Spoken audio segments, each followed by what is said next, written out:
Okay, so today we're talking about anxiety and depression and what it's like living with that with someone who has it, has been clinically diagnosed with it, and also how art is going to help that. And that's basically my experiment. We're gonna have Thea here be doing art for us for about a week or 3 days. But first, let's, kind of get an idea about what it's like to have depression. And, okay. First, let's start with, what have you been diagnosed with? Moderate to severe anxiety and depression, and either ADD or ADHD. But, yeah, and, how has this affected your life up until this point? Well, it was estimated that I started experiencing depressive symptoms in around 4th grade. So I've been living with it for quite a while. It kind of affects just about everything you do. Since it's a disease of the mind, it affects every thought process you have and every decision you make. Leads to lack of motivation, and it really just sucks. It really kind of just sucks. You just can't sleep sometimes, and you just lay awake being like, I cannot feel happiness. It's like, please give me some serotonin. Recently, what would you say has been one of the biggest challenges you've had to overcome? I have mostly issues with talking about it, mostly seriously. So my issue lately, as I've been more closed off than usual, I've also had more trouble controlling my emotions. I've been very angry recently. And I can't really express my emotions to my friends. So my biggest trouble is internalizing it and just keeping my emotions there, bottling up my emotions, and then they just stick, and then they don't go away. So it's really unhealthy. How would you say you would feel Today I've actually been feeling kind of anxious. It's almost nighttime is real depression hours, but in the mornings, especially when I have to wake up early, my stomach kind of feels really uneasy. For anxiety, I feel a lot of physical symptoms. So my main one is stomach pains. It really does not make anything easier, literally at all. Sometimes I'll try and run or exercise, and I just get so anxious and my stomach starts to hurt, and then I have to stop.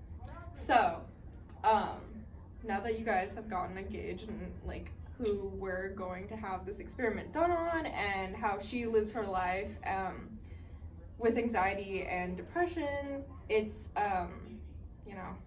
that's what we're working with.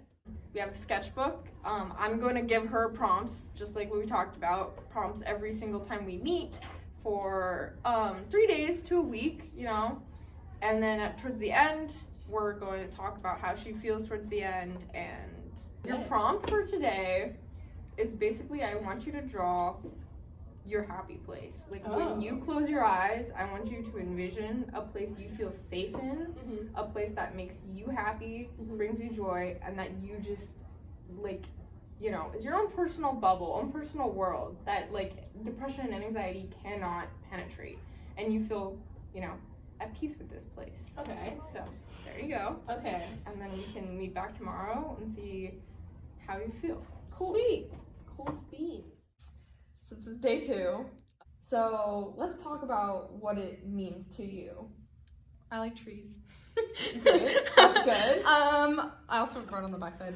Basically, ever since it was hard to think of a happy place, mostly because you described it as a place where depression and anxiety can't hit, and I'm I have no idea. Basically, when I was a baby, my parents would always take me outside to see trees, and it always calm me down and stop me from crying. Drawing trees would probably be the best option. So I drew a yellow tree because during late autumn in my neighborhood, the trees turn yellow and they're really pretty.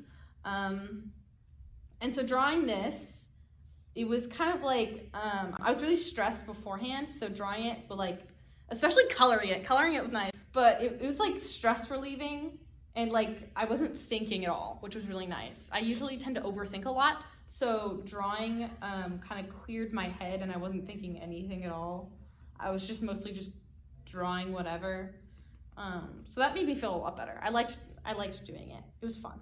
But your mood was drastically a little better after it, after the coloring, especially that therapeutic especially motion. You actually caught me like during the best time to do this, because apparently the reason I've been sick for the month and a half is because of emotional stress.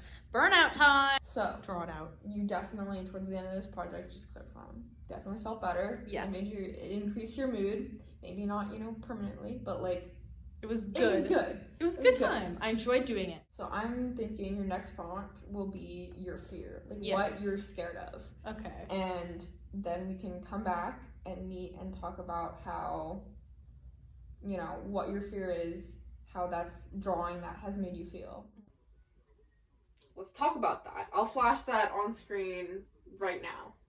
Hooray! Okay, so my drawing, it's a group of people, and the person in the drawing that has no line art around it, that's pure pencil and it's like grayed in, that's supposed to represent me. The fear that I chose to draw was I'm afraid of being boring.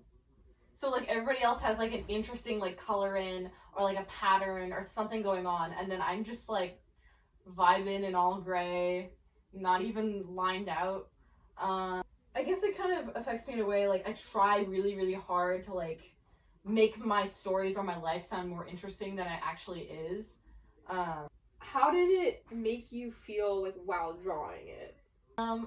At first I was kind of like debating on like which fear like I should draw, because a lot of my fears are more like around concepts instead of things like spiders or snakes or like heights or like public speaking. When I actually went to go draw it, I had fun doing line art and kind of like I liked filling in all the people. Coloring it in all the people were really fun, and kind of deciding like what my art means or like what I want to represent or reflect was really a fun thing to do. So I really enjoyed it. It made me really reflect and think about how my own fears have like affected the way I act and the way I think. How did you feel before you drew it, and how did you feel after you drew it? Before I drew it, well, I've been going through like kind of an emotional break. Like I've been to a wellness center, like been crying a lot. Anyway, so it was kind of nice to get a lot of these negative feelings out. But afterwards, it was kind of nice to see something finished, to see like my emotions finalized. It's almost like validating to be like, yes, this is what my emotions are. Here I am depicting it right here. Like emotions are like so abstract, but when you finalize it or like show it in that way, it's so much easier to like understand it and look at it. Yeah. So it makes it easier to like look at. Well, that's good.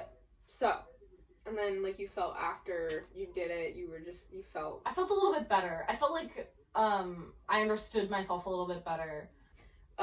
Okay, so as for your next prompt, I'm thinking we do like your depression or anxiety, but like as a person, like personified. Like if you were to design a character, what they would look like as a person, how would they act?